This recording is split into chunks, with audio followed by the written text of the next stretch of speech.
Welcome to the Tipping Point Show. I'm Jimmy Evans. I'm so glad that you've joined me today. We have a great program today. I have a special guest joining me again. He was here on the last Tipping Point Show. We are talking about a totally fascinating subject. You've got to buckle your seatbelts wherever you are. Josh Peck works in full-time ministry with Skywatch TV as a documentary filmmaker. He's also the author of numerous best-selling books, and Josh is the founder of Daily Renegade, where he has hosted a variety of shows and podcasts.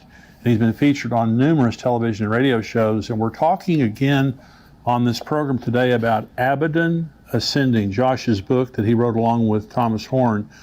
And the subtitle here is The Ancient Conspiracy at the Center of CERN's Most Secretive Mission, Technology and Bible Collide. Now, on the last program, we went through the basics of quantum physics and all those kinds of things. Josh, thanks for joining me, by the way. Great to have you here. Absolutely. Yeah, glad to be here. So if you didn't watch the last show, we're going to dive right into the big middle of the CERN and all this about. But we did a show just talking about the basics of science, the basics of the quantum physics, those kind of things. You gave such a great explanation to those things and why it's important to believers to understand those things, and you can understand those things. You don't have to get confused by all the scientific talk. And it's important not to be intimidated by the scientific community when they try to convince us that we don't know what we're talking about and the Bible's a lie.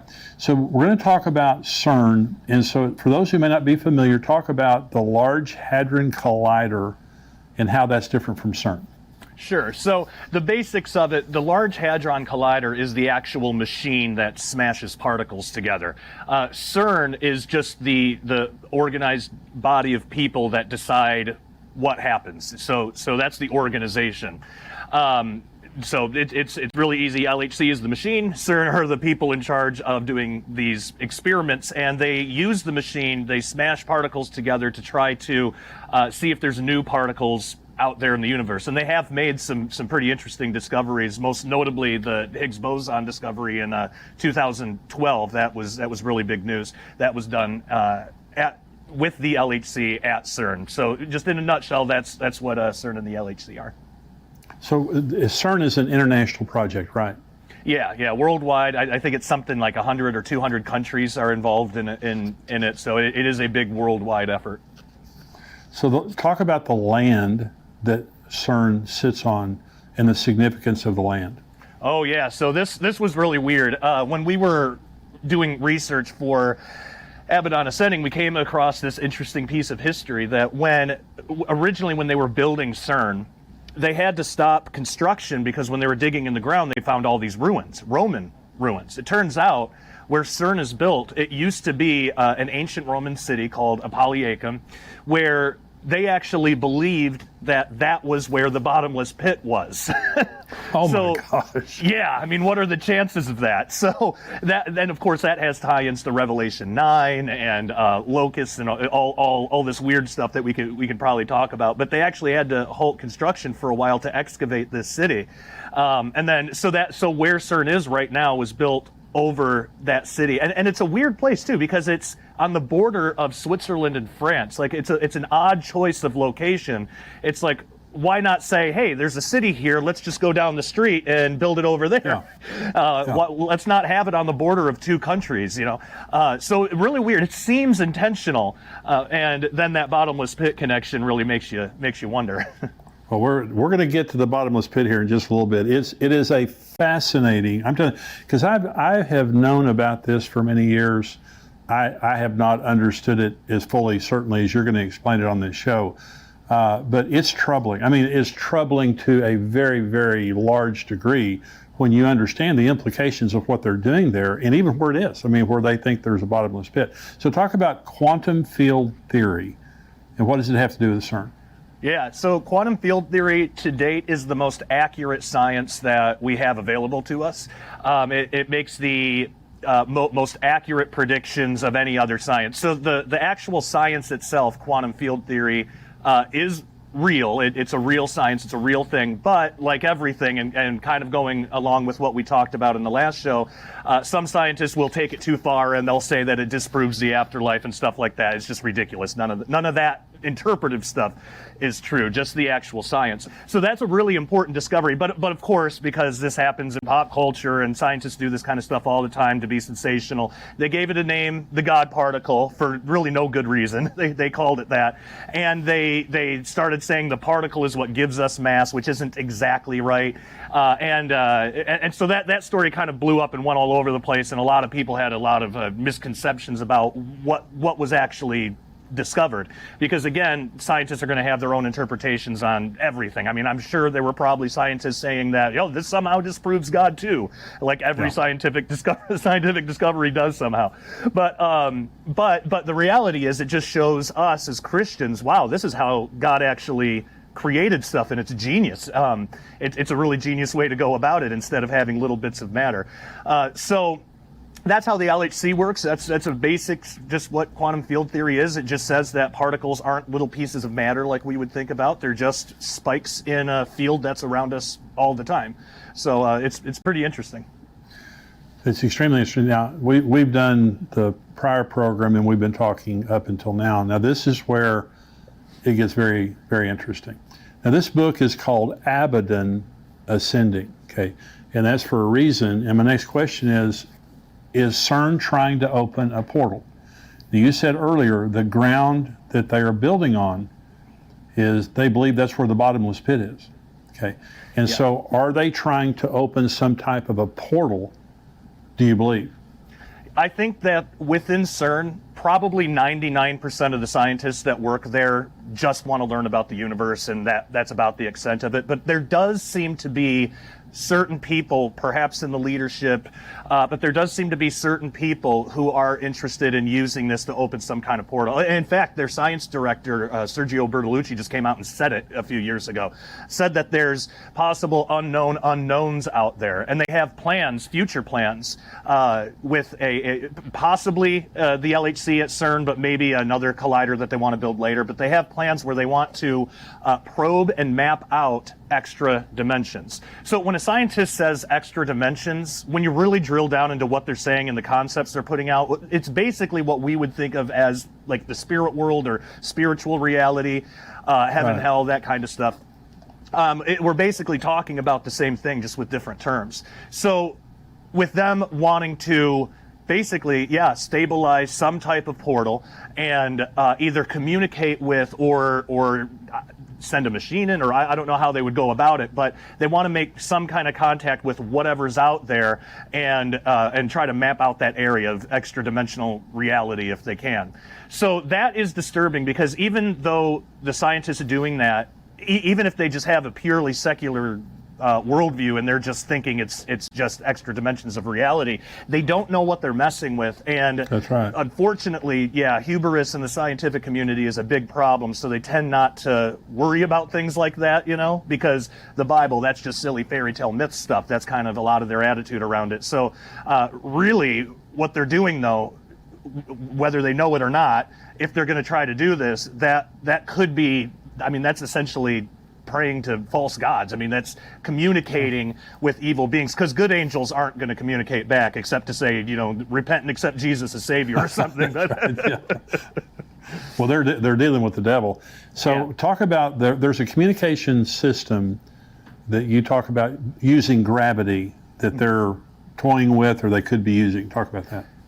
So the graviton, what they've discovered just in the mathematics describing how a graviton would work, is that it's got this strange ability to be able to escape our 3 dimensions of reality and go into other higher dimensions of reality if they exist. So 4-dimension, 5-dimension. And that's possibly why gravity is so much weaker. Well, the idea of this communication device is to take gravitons, one after another in a string, and affect the spin. So you have one that spins up, one that spins down, and create like a binary code, like Morse code almost. And string a message together, send it through, and see if there's any kind of answer that comes back. So that's actually horrifying, because they don't know who they're talking to. They don't know who they're alerting, their presence to. And to me, it seems like that would be an invitation. whereas if we left them alone, maybe they wouldn't be able to come through. And I put forth the idea in the book, could this possibly be what causes Revelation 9? Like, is it something like the Tower of Babel incident where God says, you know what, you want these false gods? Fine, you got them. We're going to put them, scatter you across the world. I'll take Israel. You got the corrupt gods, false gods, little g gods, which is why we have all these religions. Is it a repeat of that where you have ignorant people not knowing what they're messing with, communicating or attempting to communicate with false gods? And this would be during the tribulation, but God says, all right, fine, you want them, you got them. And then Apollyon, Abaddon, you get the locusts, they all come through. Could that be the spark that ignites the whole Revelation 9 scenario? And I put in the book possibly that it could be something like that. So it's interesting that we live in a time where something like that is actually possible today. Yeah. Well, and you said there are Christians at CERN, working there, but the majority are not. Yeah. And you talk about the arrogance, the pride of a lot of the scientists, thinking that they can tap into that next dimension, not understanding that there is another dimension. We all know that. Jesus, after his resurrection, appeared to the disciples, then disappeared. And so there certainly is another dimension that we can't see at this point. But talk about now the Higgs field doomsday. What is that? Yeah, so this is another scenario, and this was actually put forth by, as far as I know, secular physicists. But it's the idea that our universe, the space outside of the Earth, isn't a true vacuum. Meaning, so the Higgs field, which is everywhere, the way that it's described is it's on this razor's edge of energy. And we as Christians would call this fine-tuning. It just means if the energy was a little higher, nothing can survive. If it was a little lower, nothing could survive. And you find this actually repeated in a lot of areas of science. The way that cells come together, the way that the energy levels and subatomic particles and things like that. It's fine-tuning. It really just shows that there's a creator. But physicists who don't believe that, they look at this and they think, well, what if something tipped that scale? What if the Higgs field, what if something did actually give it a little too much energy? What would that look like? Because there's fears that CERN, or the LHC at CERN, could cause this type of domino effect. So the idea would be that in a localized part of the universe somewhere, whether out in the reaches of space or maybe caused at CERN because of an experiment or something, that the energy level would increase just enough where it has this cascading effect. Now, what that would mean is the Higgs field would ramp up to maximum energy, which, and like we talked about before, the Higgs field is what determines mass. So if you have a higher Higgs field, you have higher mass, you have a higher interaction for mass, which means stars become more massive as this bubble of energized Higgs field expands. Stars would become more massive, turn into black holes. It would actually get to the point that even quarks, even the smallest particles that we know of, would become so dense and heavy they would turn into miniature black holes. And nothing could survive this. Every particle in the universe would eventually become its own black hole and would connect with all the other black holes, and the universe would become what scientists would say is a true vacuum in which nothing can really exist. At least nothing that we know of so far. Now, what's interesting is I don't believe that that's going to happen before the return of Jesus or anything, because nothing would survive. We have the book of Revelation. We know how it ends. But what's really interesting is there is a point where we have glorified bodies and all the evildoers have been judged and are in the lake of fire, and there's a new heaven and new earth because the old had passed away. Could this Higgs field doomsday, could this be the type of mechanism that God uses to recreate everything into what it was always meant to be? We would have bodies that would be able to sustain that because they wouldn't be able to degrade the way ours do now. So that's interesting to think about. And they wouldn't be of that dimension. They'll be of a higher dimension. So what concerns you most, Josh? Because it's been a few years since you guys wrote this book. A lot of developments have happened. What concerns you most that's happening in the world today? Yeah, mainly, well, in terms of CERN, it's the ongoing problem of hubris in scientists. So the way that right now the LHC is operating at power levels that are actually less than cosmic rays entering our atmosphere. So if the LHC was going to cause a black hole or something, we should have already seen that in the atmosphere over Earth, Yeah. a million times over, and it doesn't happen. So right now, that doesn't worry me as much, but the way that scientists will talk about how safe the LHC is, it's like there's no humility there. They'll just say it is ridiculous to think that this is dangerous at all. It's perfectly safe. Nothing can go wrong. I mean, it's basically like how they used to talk about the Titanic. So it's just setting it up for failure somehow. So that pride, that hubris, that's what concerns me the most, because it makes me think they think that this is totally safe. They could mess up somewhere and actually cause something that may not destroy the earth completely, because we know there's still prophecy that needs to be fulfilled, but could cause irreparable damage, possibly. And if they can't foresee that because of their own pride, then that's a huge concern. So just that ongoing problem. I'm glad that there are at least a couple of Christians at CERN, maybe that don't have as bad of a pride problem, but by and large, I think just kind of the reckless way that the LHC could be used, either now or in the future, that does concern me. So they have some type of a statue in front of CERN that has some kind of a spiritual significance. Is that right? Yeah, it's Shiva the Destroyer, actually, and it comes from I believe the Bhagavata Purana, or one of the Hindu texts, I believe. But basically, it's a cosmic entity, in that religion, a god that destroys reality and recreates it. Which is what a weird gift. This was given as a gift to CERN. Yeah. What a No, thank weird you. gift. And when you look at this thing, you see this cosmic entity. It looks like she's coming out of a portal. I mean, there's like the circle thing, and every element of it has meaning, and I talk about all that in the book. But just the imagery around it, and the story about undoing reality and recreating it. It's like, man, what are the true purposes over there at CERN? Because that's again, that's a weird gift to give. Yeah, and if you're a pure scientist, why do you need that imagery? And it was a gift, but Yep. I'm going to destroy and put everything back together. Well, it's been a fascinating conversation with you for the last 2 weeks. And Yeah. for people who are watching this, and you're a Christian out there, and you say, how does this matter? Well, it's going on at a very important time in human history. And what they're doing there it's a tremendously powerful thing. Isn't that right, Josh? I mean, this is a very powerful thing. Absolutely. So it just has a lot of ability to go wrong. And, we hope that it doesn't, but there will be a time, according to Revelation 9, that Abaddon will ascend. There will be an opening, and there will be tremendous devastation that happens on the earth as a result. I encourage you to get Josh's book with my friend Tom Horn here, Abaddon Ascending, the Ancient Conspiracy at the Center of the World's Most Secretive Mission. And so, Josh, where can they get a hold of you? What's your website where they can get a hold of you?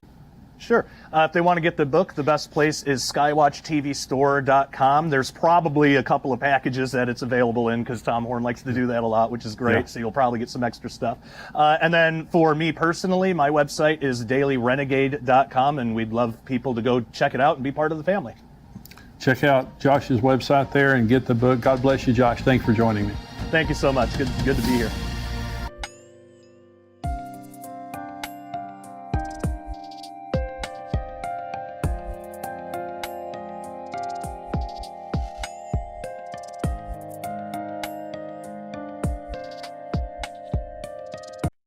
Whoa,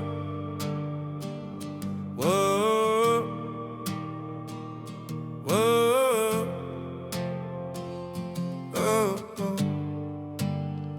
I was chasing distant skylines, running far from where you stood, thinking if I had it all then maybe life would feel like it should. Every road kept pulling forward, every dream was somewhere new, but I never saw the pieces were all leading back to you. I tried to hold the whole wide world, every star, every view, but every piece I ever found was just another part of you.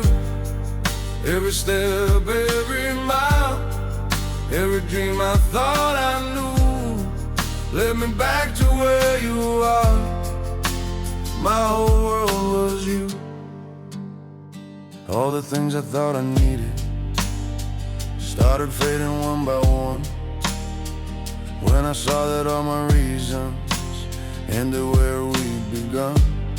I try to hold the whole wide world, every star, every view, but every piece I ever found was just another part of you.